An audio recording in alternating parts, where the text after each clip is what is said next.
It was a warm September afternoon in Queens, New York, and the air was steamy and electric with anticipation. Stepping up to the service line in the enormous tennis stadium was a 19-year-old athlete who was drawing a lot of attention. Her name was Corey Gauff, but most people called her Coco. Corey was her dad's name too, and he was usually the one watching her with a laser focus from the stands. Only as she got ready to hit her power serve, she saw that her dad was not in his usual seat. Where could he be? There was no time to search through the crowd. There was just Coco, her racket, and everything that her father had given her to make it to this day. But would that be enough?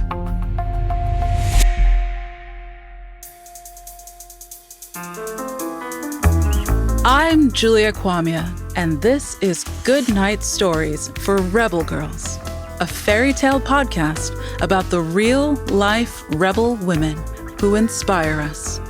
On this episode, Coco and Corey Gauff, an incredible father-daughter tennis team who love, support, and win together.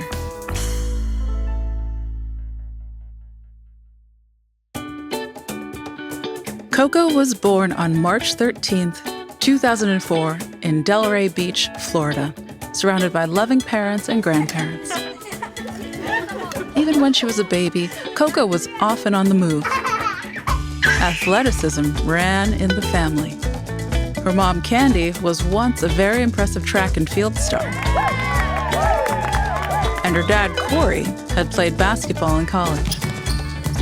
Corey remembers watching a tiny Coco, just 3 or 4 years old, running around the track with her older cousins. Coco's legs were much smaller, and she cried when she couldn't catch the bigger kids. Man, Corey said to himself, this is going to be interesting. She's got some kind of determination. The family moved to Atlanta, Georgia when Coco was very young. As athletes themselves, her parents encouraged Coco to play a sport. So, of course, she tried a lot of them. She ran track, played basketball, and did gymnastics. And though she loved them all, nothing felt like a perfect fit. But then she tried tennis. Coco was fascinated by the game and all the concentration, strength, and spontaneity it required. She ran drills diligently and began training with a tennis coach day in and day out. By the time she was 8 years old, Coco told her parents she wanted to become the greatest tennis player in the world. And her parents said, "You can."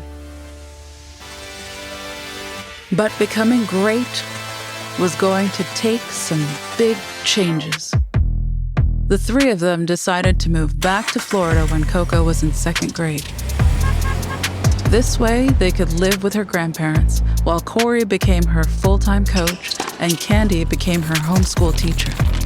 They were grateful to be able to lean on their family for support to help Coco go after her dreams. Coco loved spending time with her family, cracking jokes and watching movies together. At home, she was goofy, silly, and always smiling. But on the court, she was focused, serious, and not afraid to be aggressive. "I take what I want," she said. "I like to hit my serves."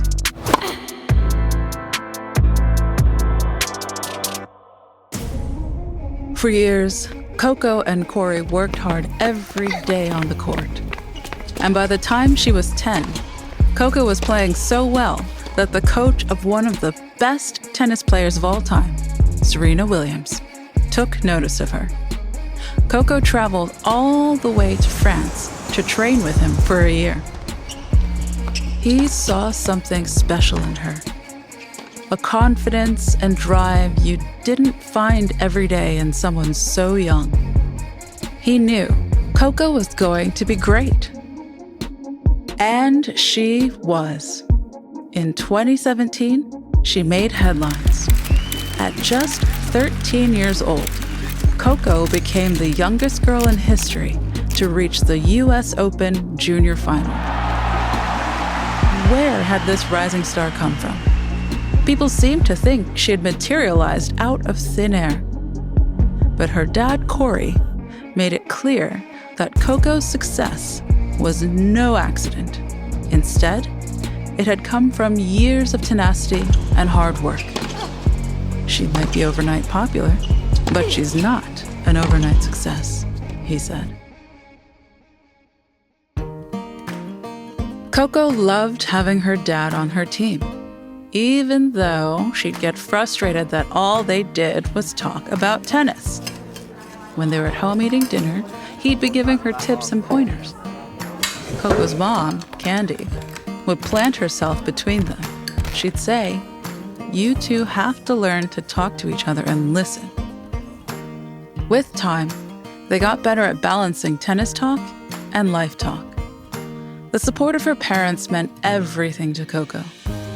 Sometimes she'd seek them out on the sidelines during a match, and when she spotted their familiar faces, a cool calm washed over her. And then in 2019, Coco got a big surprise. She was 15 years old and had just received a wild card to get to play at Wimbledon. That's the oldest and most prestigious tennis tournament in the world.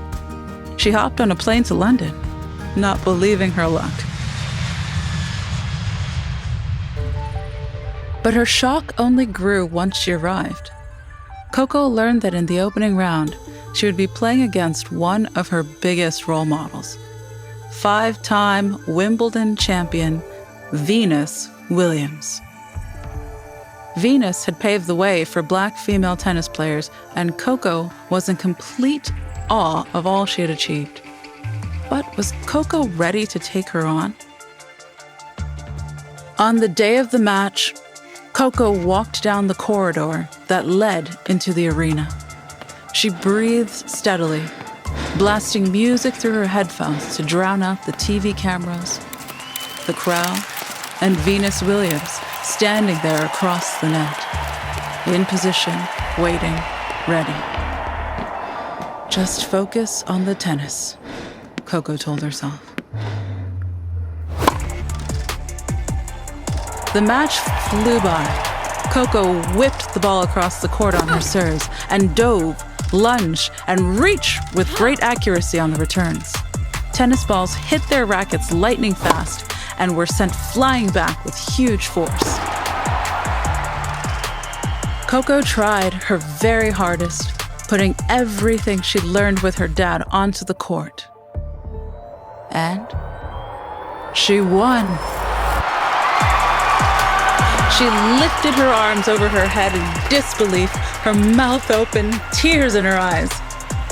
Coco approached Venus at the net. "Thank you for everything you've done," she said.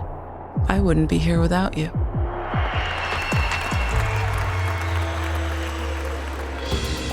Coco made history that day and got one step closer to achieving her dreams of becoming the very best.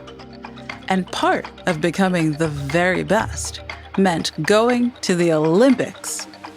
Coco qualified for the 2020 Olympics, but got COVID and couldn't compete. Still, she pushed through the disappointment, continuing to train hard, focusing on the things she could control. By August of 2023, her hard work once again paid off. At just 19 years old, Coco won 2 more huge tennis tournaments, breaking records along the way. Next up, the US Open. There she was on that warm September afternoon in Queens, New York. It was the final match before the quarterfinals, and Coco was preparing to serve against her competitor, Caroline Wozniacki. But on the sidelines, Coco's player box was empty. Where was her dad? Could she make it through this moment without him? She scanned the crowd for Corey one last time, but then had to put the thought aside. This was her moment. As his daughter's match progressed, Corey was nervously pacing laps around the stadium. All the sweat and tears and years of hard work, and now here they were. He just couldn't sit still. Even from far away, Coco could feel her dad's support. She played her heart out on the court. And she won!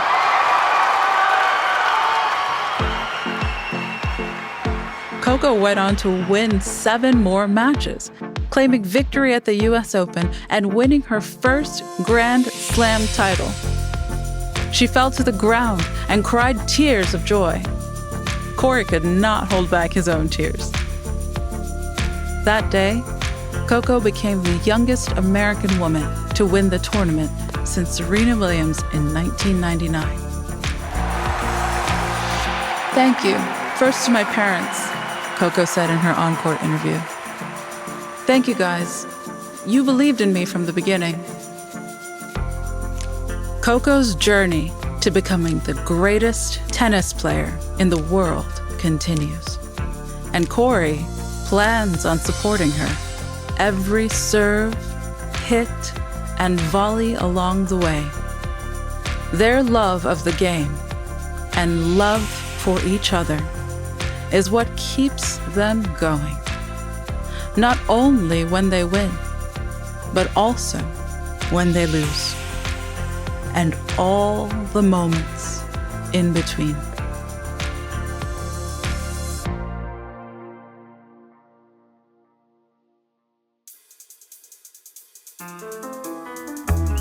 This podcast is a production of Rebel Girls. It's based on the book series Goodnight Stories for Rebel Girls.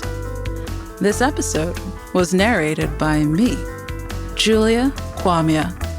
It was produced and directed by Haley Dapkus, with sound design and mixing by Mumble Media.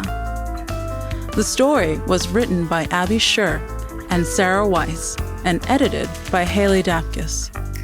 Fact-checking by Eliza Kirby. Our executive producers were Joy Smith and Jess Wolfe. Original theme music was composed and performed by Elettra Bargiacchi. A special thanks to the whole Rebel Girls team who make this podcast possible. Until next time, stay rebel.